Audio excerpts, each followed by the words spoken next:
நடக்கிற இந்த 7-8 நாளுமே நம்ம வந்து நிறைய ராம கதைகள், ராமரை பத்திய சுவாரஸ்யமான இன்ஃபர்மேஷன்ஸ் எல்லாமே நம்ம இன்ஃபர்மேஷன் எல்லாம் பார்க்கலாம். அதாவதுன்னா கருப்பண்ண சுவாமி வந்து தென்னிந்தியாவில முக்கியமான காவல் தெய்வம். அவர் வந்து ராமரோட புதல்வர் அம்சம். அதாவது குச்சன் கர்ப்பையில் பிறந்தவன் சொல்றான். அந்த நாட்டுப்புற பாடல்கள், கருப்பண்ண சுவாமி பாடல்கள் எல்லாம் கர்ப்பையில் பிறந்தவன்னா குச்சன், லவ குச்சன்.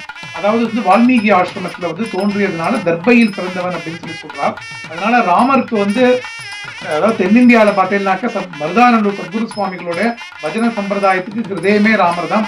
10 நாள் சீதா கல்யாணம் நிறைய இடத்துல நடக்கும். தஞ்சாவூர், திருச்சி இதை ஒட்டிய ஊர்கள் எல்லாம். அதுல வந்து கோவிந்த பகவத் பாதாளுக்கு வந்து ஹிருதயமே ராமநாமம் தான்.